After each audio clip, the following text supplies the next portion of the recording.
I'll just play the video and kind of walk you through the steps as we get closer and closer to when the crash finally occurred. This is right after takeoff from the Granby Airport.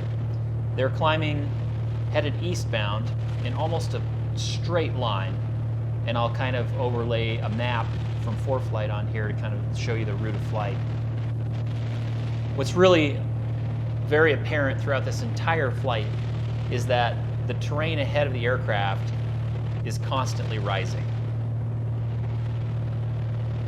Oh, look at that down there, Ronnie, on the left. Nice little lake and a cabin. Pilot is pointing out to his passenger, Ronnie, the different features of terrain. He just said that there was a little cabin down there below them. But what's really obvious here and alarming from a pilot's perspective is that you can clearly see off in the distance, right there the first time, those peaks.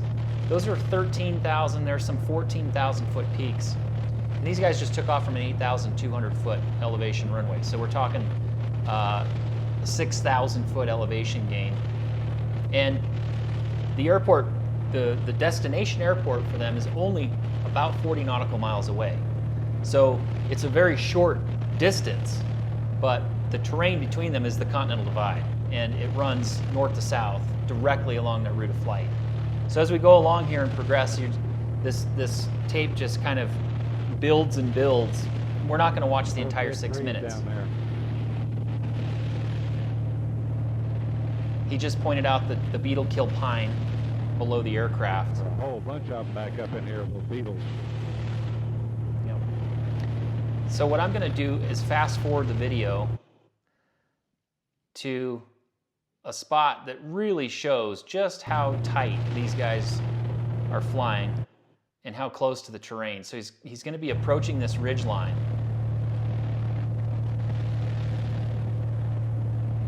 Now, you can see if he had gone a little bit to the right, he had to actually turn left to avoid this terrain feature. When the trees pass under him, he's maybe 20, 30 feet above this tree line here. Barely missed it.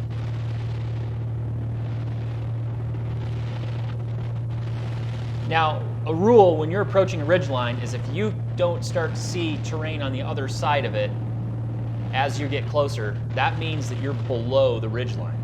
And when he was originally approaching that little spot right there, you could tell he was on an impact path. And even here, he is just about at the tree level. Look how close they are. That's just amazingly low. He's only maybe 50 feet, if that. And this lake here, this is called Meadow Creek Reservoir. It is a remote reservoir.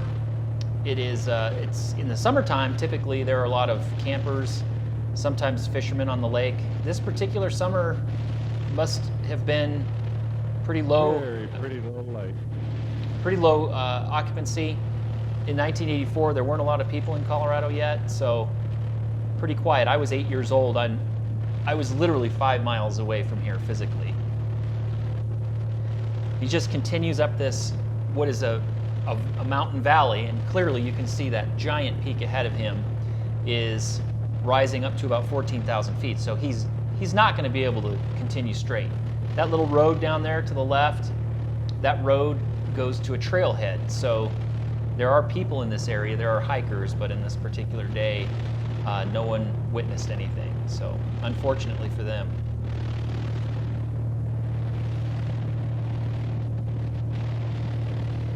This is the little meadow right here, and you're thinking, man, turn around, turn left, turn right. He's kind of drifting here to the right. In this valley, there is enough room for him to turn around here. There's enough room for him to make a left turn and safely turn around. And you'd think he would have turned by now. And I'm just amazed. I'm just sitting here thinking, wow, guy, when are you going to turn? There's another meadow there to his 12 o'clock and off to the left side of the aircraft. And even here, if he turned left, he would be able to make it out okay. Here we go. You can see the ridge line there is above the aircraft.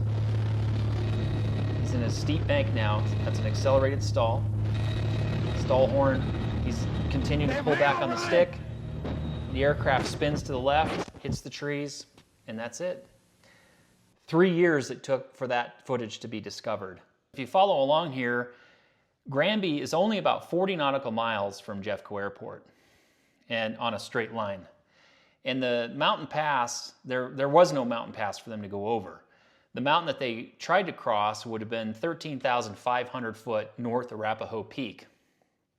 And you can see from the line that I drew, if you look right about where I'm placing this marker is where they crashed the aircraft.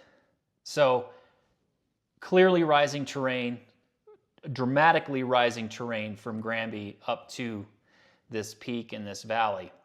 The little reservoir that they crossed over, the aerial map, is right here. So they crossed right over the top of this reservoir, continued up, and kind of crashed in this area here. So very remote. There's not a lot of, obviously there wasn't a lot of hiking activity in 1980s when they were there. But the route that I would choose, we've got KGNB, KBJC. I fly to the south from Granby over Winter Park ski area. It's very prominent. You fly over the Fraser Valley right here, makes it a lot easier. And then you get your altitude and you're over the valley, climbing safely. There's plenty of opportunities to land. Get up to about 12,600 to 13,000. You see Rollins Pass here is 11,600 feet. You notice here north is 12,940 and to the south is 12,700 or 12,070 feet. So Rollins Pass is about 400 feet lower. And then you're going to cross to the northeast over the pass. And the second you cross over, the terrain just drops dramatically. And you can see Denver and you can see the Front Range. There are a lot of places to land.